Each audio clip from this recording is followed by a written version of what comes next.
Okay, so today we'll be talking about measures of variability. Okay, all right, now one of the most famous ones is the infamous box and whisker plot. Okay, so box and whiskers. So here's the end of our whiskers. Let's actually draw our box. Let's do it like this. Okay, now just for hypothetical sake, let's say that this was actually my data set that I just worked with, and you have all this. Okay, this would be the lowest number, this would be the highest number. Okay, this is actually the second quartile. Okay, or as we all commonly know, it's the median. Okay. All right, now once I find the median, whatever number it is, I do not use it to find these two medians of the upper and lower halves. Okay, the upper half median is going to be the third quartile, and the lower half median is going to be the first quartile. Okay, so let's say that the number was 35 was my median. So when I'm finding the first quartile, I do not use this number when finding the first quartile or the third quartile. I would use the number right next to it and right above it. Okay, those are the numbers I would use. Now, if there was like 335s in a row, I would not use the middle one, and I would just use the two on the sides and just work with it that way. Okay, if I found the median was the average between two numbers, I would use the two numbers to the side, but I wouldn't use the median. So, like, let's say that the 35 is actually the average of two numbers, let's say 34 and 36. Okay, so even though this number doesn't exist in my data set, I would still not use it and just use these other numbers and just work with my way to actually get across. Okay, now the interquartile range. Interquartile range is actually the third quartile minus the first quartile. Okay, so that's the interquartile range. So that one is pretty darn easy. Now the semi-interquartile range would be the same exact thing, except if I divided by 2. So I just take those and I divide them by 2. All right. Now when I compare the semi-interquartile range and the interquartile range and the quartiles, I can actually see where this data is actually and prove beyond reasonable doubt whether it's skewed one way or another. Like for example, this is all kind of lower towards this end, so I would say this is actually kind of skewed left is what I would say. But if I didn't have this picture and I had these pictures, I would probably use these and just work with it. Okay. Now the outliers you can actually find by using some pretty cool methods. I know it doesn't give it in the book per se, but here's the actual method. Alright, so for high outliers, what you would do is you would actually take the third quartile, then you would add it with 1.5 times the interquartile range, not the semi-interquartile range. The semi-interquartile range you just use to see how condensed everything is. But what you do is you add it with that, and if any numbers are still larger, so if numbers are still larger than this, you have an outlier. Okay? Now, if the numbers are smaller than the low outliers, which would be the first quartile minus 1.5 times the interquartile range, if the numbers are smaller than that, then you have an outlier that's too low.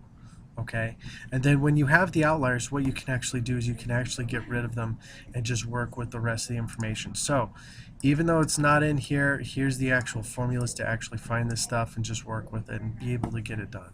It's really cool. Now for the next two things, well actually three things, we are going to go to a website that has some really great explanations. It's mathisfun.com. If you haven't had a chance to go yet, please do so. Okay. Standard deviation and variance. Deviation is just how far from the normal, or in this case, the median or mean. So the standard deviation is a measure of how spread out numbers are. This symbol is the sigma letter, the lowercase sigma letter, which is like an O with a top hat, or like a build cap. The formula is easy. It's the square root of the variance. So now the essential question is, what is the variance? The variance is defined as the average of the squared differences from the mean. Okay, so how to find this? Work out the mean, Then for each number, subtract the mean and square the result. That would be the square difference. Then work out the average of those squared differences. In other words, you would add them all up and divide by the total number of them. Okay. All right. Now, if we wanted the mean deviation, we would do the variance, except in this step, we wouldn't square the result. We would do the absolute value. Okay? And so there would be of the absolute value differences. Okay? Now, the standard deviation would be, we would actually look at the square of those results. So let's take a look at a calculator that does that really easily. All right, so here's our standard deviation calculator.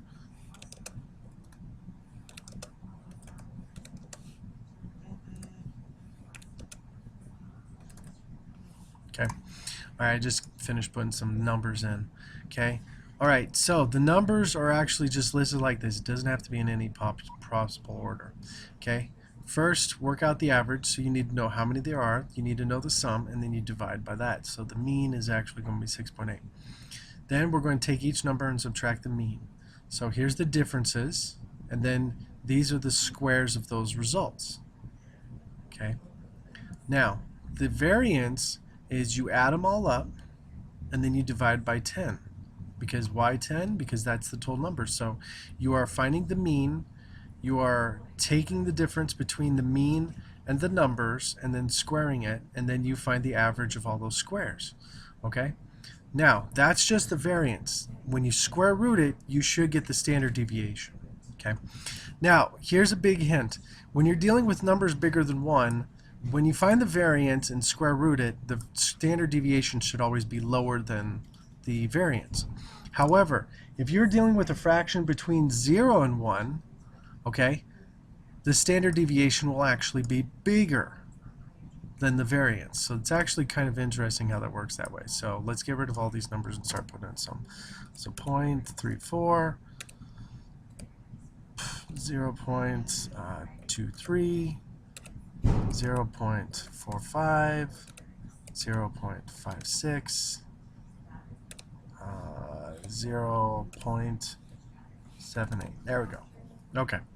I know I didn't get too imaginative on the numbers. Okay. All right. So here's some of the weirdest things that you're going to see. All right. So we did everything. We found our averages. Now the variance is going to be 0.03. Okay, but the standard deviation is bigger. So I just proven that when all the numbers are less than 1 but greater than 0, you can actually get a standard deviation that's bigger than the variance. Okay, so now, if you notice, there was one section I didn't mess with, and that was population and sample. All right, so if you are doing population standard deviation, you'll be using this formula, and if you're doing sample, you would be using this and using S. We're just going to do population for now time being, but just so you know, the only difference between these two formulas is this n and this n minus 1.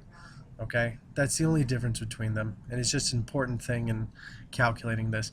Now, this is the standard deviation calculator from Math is Fun, so feel free to use it whenever you're working with this stuff so you can actually see this work out, or feel free to use your TI calculator or metacalculator.com. It's totally up to you, but feel free to use these calculators as you're working with standard deviations.